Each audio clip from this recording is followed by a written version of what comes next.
C'est une situation déjà vécue par presque toutes les femmes. Alors qu'elles marchent simplement en rue ou prennent les transports en commun, un homme vient les importuner.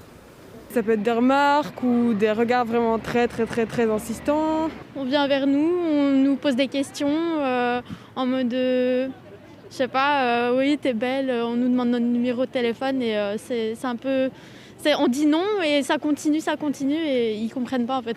D'après une étude récente, 95% des Wallonnes ont déjà été victimes de sexisme dans l'espace public. Pour un tiers d'entre elles, cela se traduit en harcèlement physique ou en agression sexuelle. Il y avait un homme qui était derrière moi qui se frottait contre moi pendant quand même une longue durée et tout. Et en fait, quand on a des trucs comme ça, on sait pas trop quoi faire et on est un peu sous le choc. Et en plus, le mec me touchait, je retirais ses mains et tout, et il continuait et tout. Et moi, je savais pas quoi faire parce qu'on était vraiment tout collés, je pouvais pas partir ou quoi. Cet homme a commencé à se masturber sans gêne, vraiment en face de moi. Donc ma première réaction, ça a été mais qu'est-ce qu'il fait en fait ?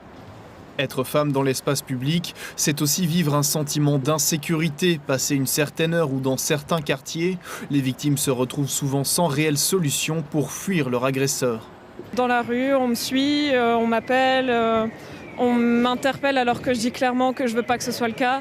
Il m'est déjà arrivé que oui, un homme me suive sur 2 rues comme ça et je me suis pas sentie en sécurité.